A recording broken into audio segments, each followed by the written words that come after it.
Sveicināts, šeit esmu es, Ernests Kļaviņš, jau trešajā kaut kādā mēģinājumā uztaisīt jaunu sēriju jaunam šoviņam, kurš saucas Ernests spēļu apskats. Šajā šoviņā mēs paskatīsimies dažas vecās retro spēles, izanalizēsim viņas un es jums varu sakot sniegšu ieskatu par to, kādas ir šīs spēles, vai viņas ir vērts kaut kad atrast un uzspēlēt, vai arī nav. Tātad, jā, šī ir pirmā sērija par Legacy of Kain Soul River. Šī spēle ir 1999. gada spēle, kuras ražotājs ir Eidos kopā ar Crystal Dynamics. Your brother Rahab has secluded himself and his progeny in the ruins of a half-drowned abbey. Skaidrs, jā, paldies. Man ir jāatrod pusnoslīkuši abi, jā. Jā, kurā katrā gadījumā. Es bišķi šeit spēlēju skaņu noņemšanos, citādi jūs man vispār varētu nedzirdēt. Options, jā, viss ir čotkā. Nope. Tā. Šis te ir Aziels. Var sakot, viņš ir dēls no Keina, galvenā vampīra kulta saimnieka, ja tā viņu var nosaukt. Jā. Keins, šis te vampīrs, viņu nodeva tikai tāpēc, jo viņam izauga spārni, viņš kļuva, var sakot, spējīgāks un spēcīgāks par savu to tēvu, jā. Un viņš viņam to spārns norāva un viņu aizsūtīja tā kā ēnu pasaulē. Tāpēc viņam ir tagad šīs te ķeskas virsū uz muguras un šobrīd arī atrodos šajā tā ēnu pasaulē. Sižetiņš ir tāds, kad viņš no šīs tā ēnu pasaules mēģina izkļūt ārā. To viņš arī sekmīgi izdara. Un viņš mēģina atrast tā kā jaunums par savu pagātni un par to, kas ir noticis vairāk tūkstošu gadu laikā, kad viņš tika, pēc tā brīža, kad viņš tika aizsūtīts uz šo tā ēnu pasaulī. Jā.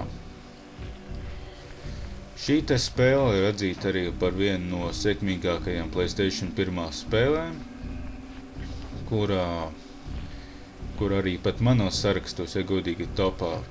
Neskatoties to, kad lielākoties kritiķi, un arī es pats varu teikt, kad šī te spēle viss tiek sačakarāts tajā ziņā, kad ir tiešām ļoti daudz jāsteigā un nav. Un dēļ tā, kad ļoti daudz vietas izskatās vienādi, tu vienkārši apmaldies. Jo šī ir viena no tām spēlēm, kur aizsāk to žanru, kad netiek, var sakot, spēles sadalīt pa vairākiem līmeņiem, bet ir ļoti liela karte, kurā tu vari pārvietoties, jā. Un čakarā arī uztais tas, kad nežēlīgi visu laiku tiek pārvietošanās starp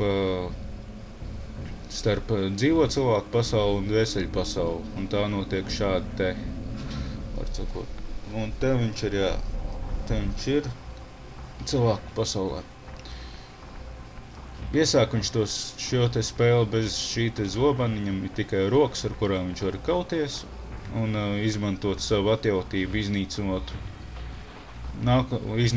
Keina, var sakot, vampīrus viņu, jā. Pēc tam, kad pēc kautiņa pašu galveno Keinu viņš dabot šo te zobanu. Labi, es vairāk šo te spēli nevienam nesačakarēšu, jo varbūt kādam jums viņa tiešām varētu iepatikt. Es arī iesaku, jo viņa ir par tādas spēli, ko arī ar emulātoru viņa paspēlēt mājās.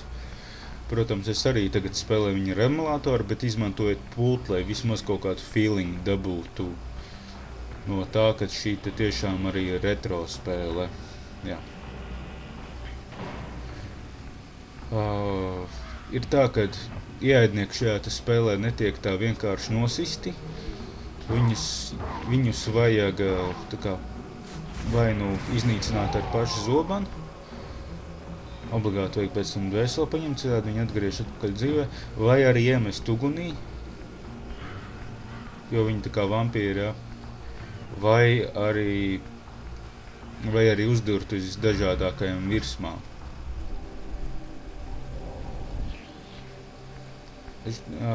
Priekšrocības no tā, ka viņš ir dvēseli pasaulē tāda, ka viņš var arī pārvietoties cauri restēm, bet dzīvajā pasaulē tāda, ka viņš var pārvietoties pa virsmām, kuras ir tā kā, kāpelējumās virsmas. Jā.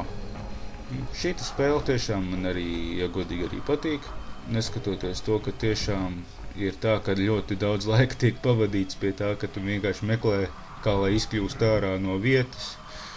Bieži vien sanāk tā, ka tu riņķi un neko pats nesaprot, kur tu esi, un nāks pārstartēt spēli tikai tāpēc, lai atgrieztos pašā sākumā, jā, un saprastu to, to ceļu, kur jāiet.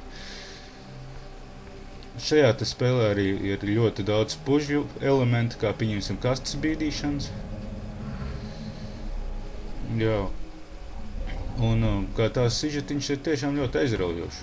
Nebūs tā, ka tagad centīšos šajā te vienā piegājienā, kad jums šo te spēli rādu, viņa arī iziet, jo tas, man liekas, kad aiziet vairāk nekā stundas vairāks un man nav laiks šim te visam, jo šodien ir starp citu hokejs pēc gandrīz vai 2 stundām. Kā jā, turēsim mīkšķi pa musējām. Šis bija Arnis Kļaviņš un šis bija video spēļu apskats.